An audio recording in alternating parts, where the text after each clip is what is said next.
everyone, thanks for joining me again. We're talking again all things bathrooms, but this time we're talking about the bathrooms in our current home. So if you're looking forward to seeing the before and after for the bathrooms in this home, please stay tuned. But before we get into that, I just want to say hi, my name is Rachel, and this is Lux on the Low, where we talk all things luxury while being on a budget. So let's get into the different things that we have done in this home with regard to the bathrooms.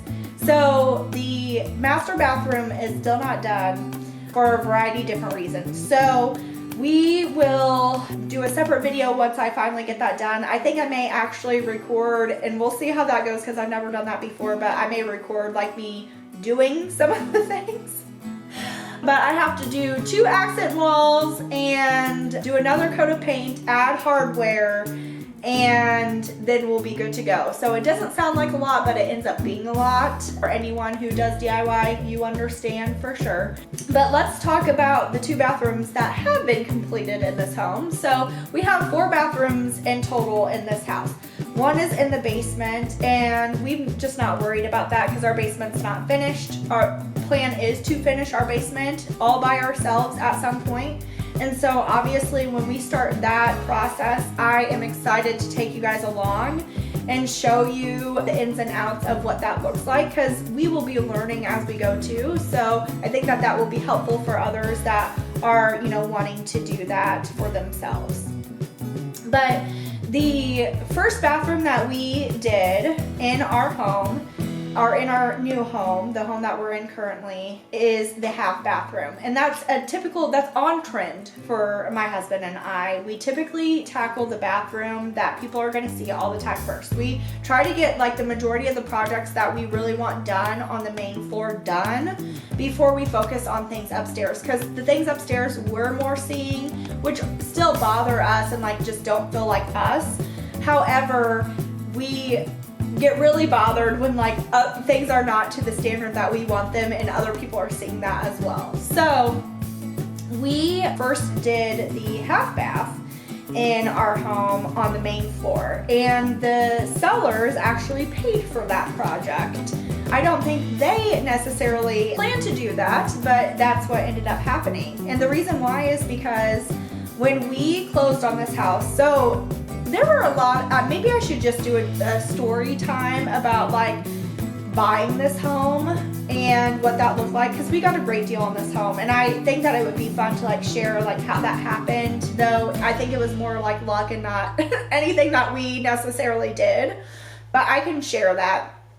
But there were a lot of things back and forth with the sellers. There is a cultural difference between us and the sellers.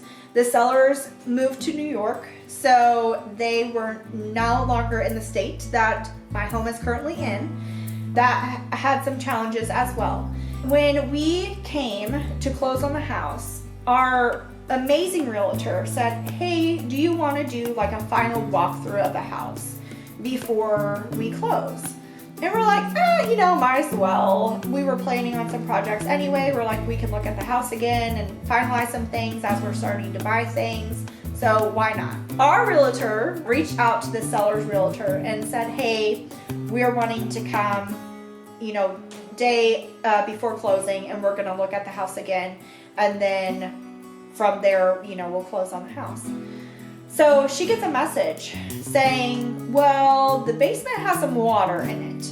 And we had a lot of rain going on, leading up to this. She was like, okay, what's going on? So she went and actually came into the house, and there was probably 2 to 3 inches of water throughout the entire basement. The sump pump had gone out.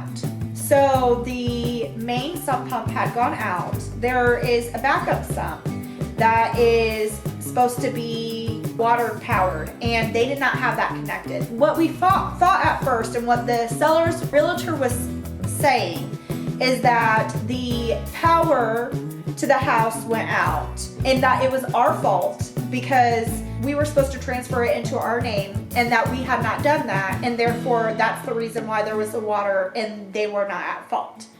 Well, we have not closed on the house yet, and so things do not go into your name until you close on the house. So the electrical and all the utilities were still supposed to be in their name. So we were like, no, if the power is off, then that is on you as the seller, and you are going to fix this, or we are not buying the house. You need to.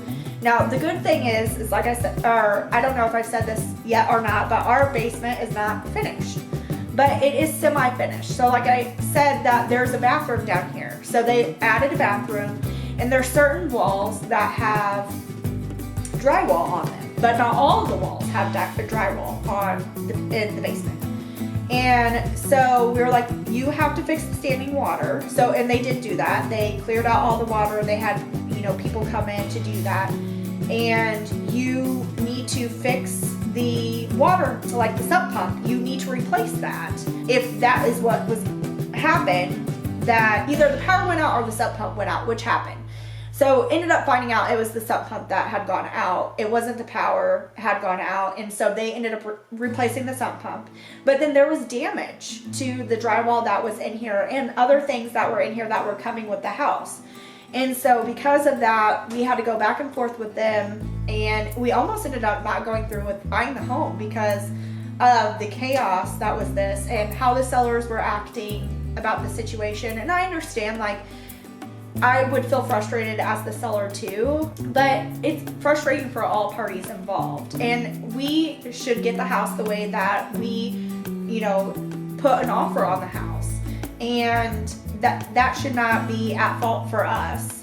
And so they ended up providing $2,000 to fix the damage that occurred because the vanity for the bathroom got damaged. And so we ended up deciding that we are going to buy a new vanity, and we had to provide like receipts of everything that we bought with the money to basically replace the things that were damaged. So we did do that. We bought, we were true to our word of, okay, we want to replace these things that got damaged. We bought those things and we replaced them except for the vanity. So we did buy the vanity, and we did but we didn't replace it.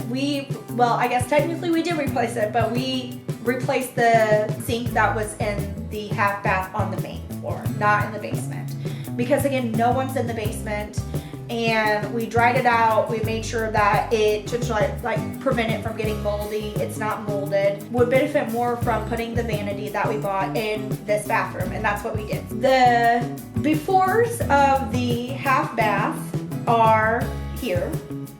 And here you can see that it's just basically your typical builder grade bathroom. You got the ugly sink that is just porcelain.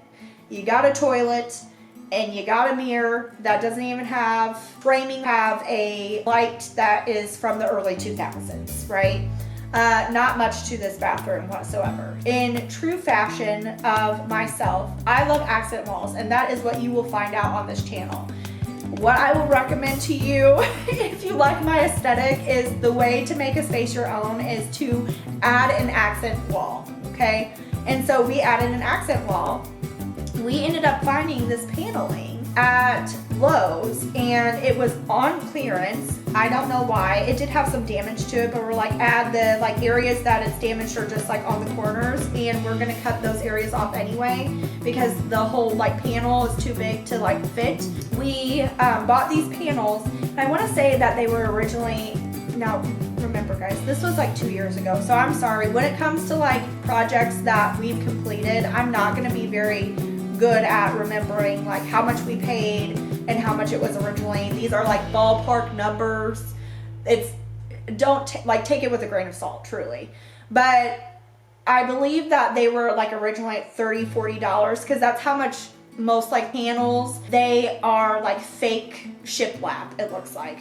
So I want to say that they were like originally like $40, $30 or $40, and we paid like $20, $15 to $20 per panel. And so we ended up buying like 8 panels of this because we're like, we're going to put this in different places in our house, which we have. You've already seen one of the areas where we put it if you've watched that video. If not, I will link it above so that you can see it in our before and afters with regard to our kitchen. The accent that was on our kitchen island is actually that paneling. It's just that we painted it white.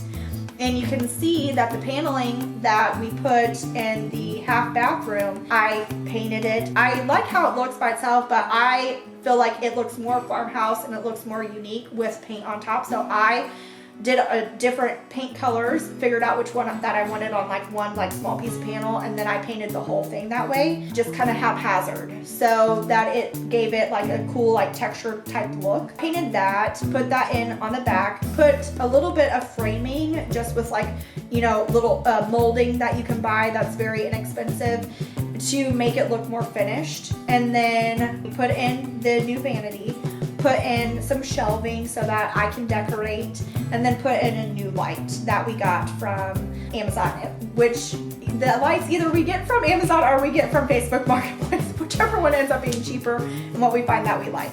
So that is the half bath. So that one was more of we actually took everything out and then put it new things in. So that one was more of an actual remodel. But then for the kids' bathroom, it was all paint accent walls and some peel and stick tile, because I'm all about peel and stick tile, especially if you get really high quality peel and stick tile. It's a pain to put up. I will tell you that. It is very much a pain, but once you get in the groove and you know what you're doing, then it can look very good. For the kids' bathroom, what we did was we painted the actual vanity. And this is another thing that you'll hear from me is we reuse paint colors all up in this house. I have basically 4 or 5 core colors that I really like that I picked out, and you will see them everywhere in my home. And I really enjoy that because the colors look different depending on what you put them on.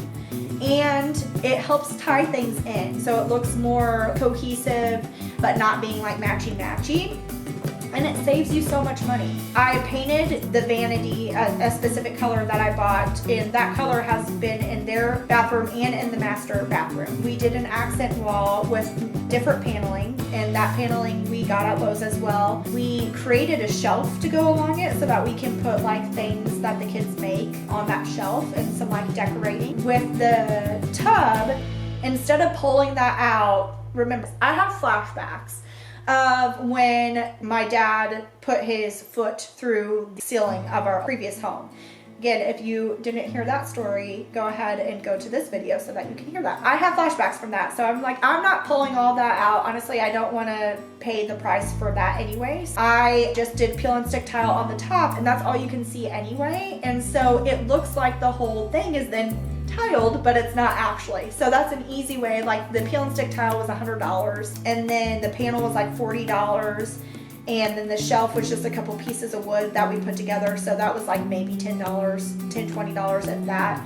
And then we bought new faucets, and we bought hardware, which I got the hardware off of Amazon haul. It was very inexpensive, and we put in new lighting. My hack is to make the mirror look like it's framed. There's a tape that you can buy that makes it look like it's a frame, but it's not actually a frame. And so that saved a lot of money, but that really elevates that look. I will link some of the things if I can find them down below for that bathroom, but you can see the before and after now. I hope you have enjoyed this video and the story time. It's been interesting, the things that we have kind of encountered that's just been kind of out of left field. It's also then really rewarding to get to the other side and see how it's all coming together. So I hope you have enjoyed this video. Please like and subscribe. Comment down below what your favorite part of the change was, and I hope to see you in the next video.